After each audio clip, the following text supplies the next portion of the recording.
And let's talk about Kathy Griffin, because it looked like she may have reignited her feud with Andy Cohen and Anderson Cooper, because she had just did, she has like a YouTube show that she does, and it seemed like she might have reignited, some situations with them. So let's get into the tea. So shout out to Entertainment Weekly. Now, after previously telling Entertainment Weekly she felt Andy Cohen threw her away like a piece of trash, Emmy-winning comedian Kathy Griffin has reignited her years-long feud with both the Bravo personality and CNN, well, I'll say uptight CNN journalist Anderson Cooper, in a new video calling out the media personalities. Now, following a tense fallout with, and I think it's I forget what the title is called. Hold on, do I have it in here? Oh yeah, it's called Episode 47, Talk Your Head Off, Kathy Griffin, and it's called It's Time to Squash All the Feuds, while she's not even making the attempt to squash the feuds. She's igniting them instead. So I get the irony, that was where I was going, the irony of, the headline.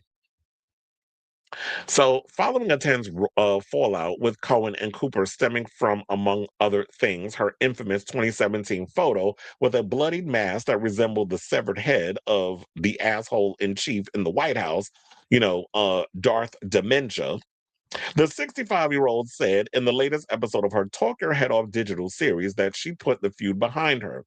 But as the video went on, Griffin clarified that the only reason she's putting aside her beef with Andy is because I want you guys to recognize that you have a much larger microphone and platform than little D-lister Kathy Griffin.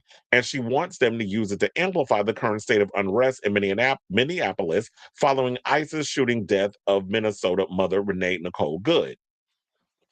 She said, Anderson, why aren't you on the ground? Why aren't you in Minnesota? Boots on the ground, boots on the ground, boots on the ground, walking like a fool with the boots on the ground. And it said, being the reporter that I knew you'd be, Griffin asked in the video, recalling that she remembers Cooper covering news in dangerous places back when the pair were friends, including the Arab Spring. Well, it's easy to do that when you're outside the country, but when you in your own backyard having to do your dirty work, oh, it's not the same. And here's the thing. Oh wait, should I give my opinion or let me finish and then I'm gonna give what I have to say on this. They said you were covering it, and I believe you were in the middle of the mob at one point that looked quite dangerous.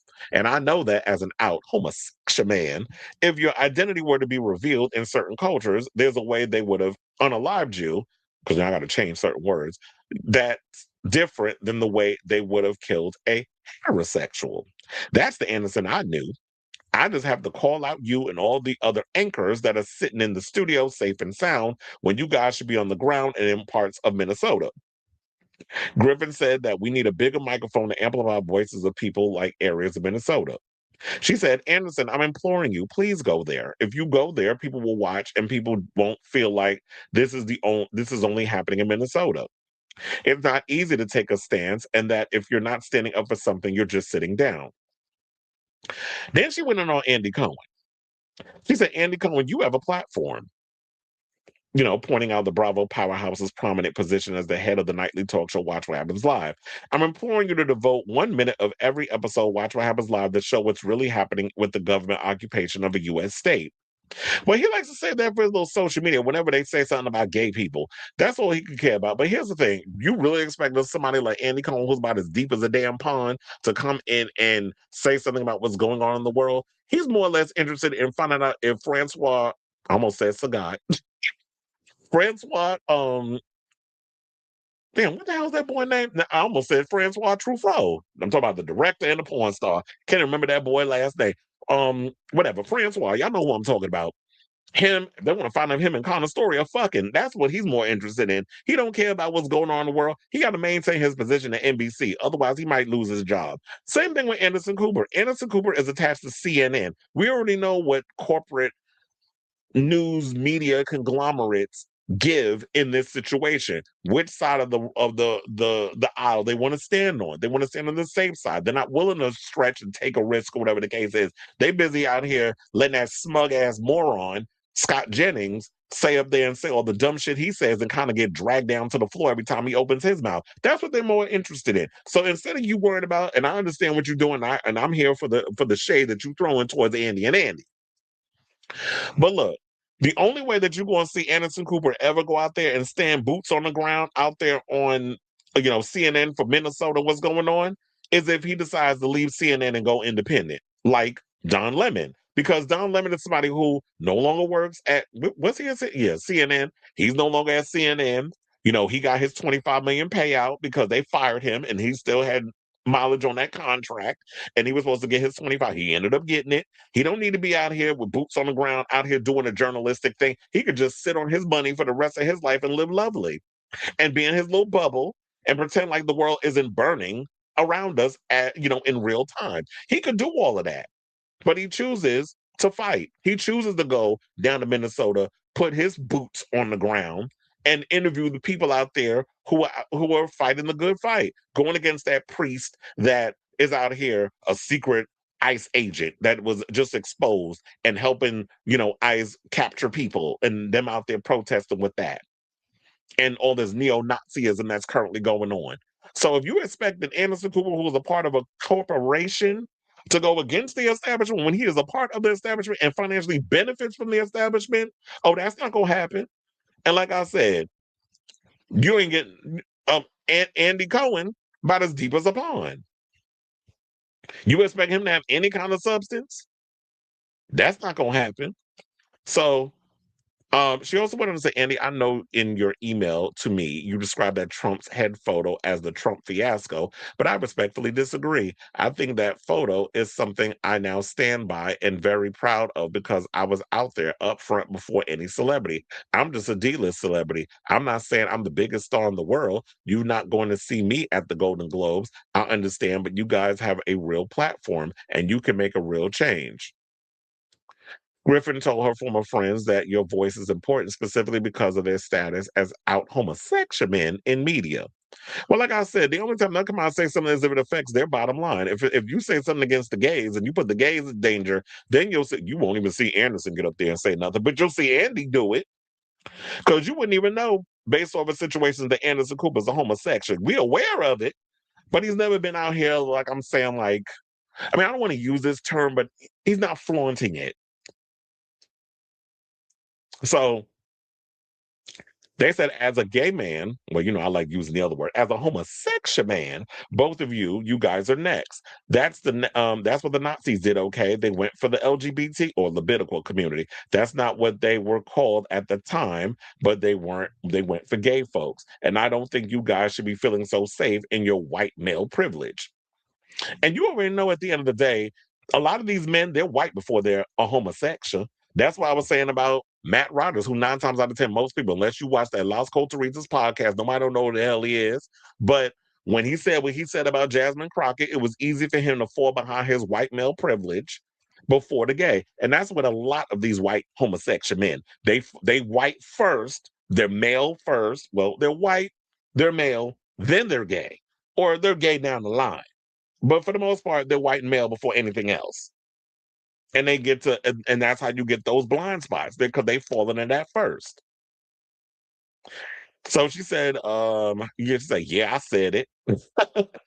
I'm accusing you of using your white male privilege because I don't think you guys identify with Renee Good as much as women did. Well, here's the thing. If you ever think about it too, and this has been an accusation that's been going on in the gay community, that a lot of gay men are very misogynistic and very anti-female. That's always been a big conversation. Not only anti-woman, but anti-black woman. They love all the isms, but when it comes down to women, they ain't really out here fighting for them. But guess what? Back in the days of the AIDS Holocaust, who was up in there wiping y'all asses and feeding you when the nurses wouldn't do the job? The lesbians. They was the ones that was up in there wiping your ass and putting that food in your mouth, that applesauce because that was the only thing you could swallow. I was about to make a cum joke, but I'm gonna just leave it alone. So now in a social media post earlier this week, Cohen responded to Missouri Senator Eric Schmidt, writing, "Girl, ICE is raiding churches." Not you saying girl, though. Can you stop trolling and do something to make Missouri better? A rep for Cohen had no comment. EW has additionally reached, well, so he did kind of do a little something. He put out a social media post. That's something, right? But maybe I guess Kathy's like, that's not enough. Now, in November, Griffin teased that things were on the mend with Cohen, after which Watch Rappers Live host responded to a question about his relationship with Griffin at Bravo. Okay, we don't need to go into all that. That's old hat. But here's the thing that I love about people is like, even if we are trying to make amends, and if you're my friend, I like when if you have friends they'll call you out on your stuff or say, yeah, you need to use your platform to speak up. Because that's what a real friend does, and hold your feet to the fire when they're wrong about something. Why not? So I'm with you when you right. And I do feel like the time is now because we are in a fascist regime. People think we're into it. No, we are here. We've been in it for over a year already. So people need to wake up and smell the coffee and realize that yes, we are currently in a fascist regime right now. And he's coming after everybody who he considers his political enemies and going after every marginalized group that isn't white, male, and wealthy. So they're coming after all of us. And the sooner a lot of these people realize this, that are perched up in their little bubble or whatever the case is, the better. So kudos on you, Kathy, for speaking out. We'll see how Anderson and Andy respond. I don't think they will, but I'll definitely keep my ears to the streets to see if anything percolates in this whole situation.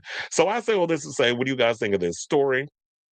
Are you here for what Kathy Griffin had to say in regards of holding Anderson Cooper and Andy Cohen to the fire in regards of, yeah, they're saying like, yeah, if y'all thinking y'all safe for being a political target, you were sadly mistaken. And this is the time where people who have a large platform should be using their platform to speak out against the very establishment. But the thing is, as long as you're making a coin from the establishment, these people aren't going to be free to speak out. They're not unplugged for the matrix.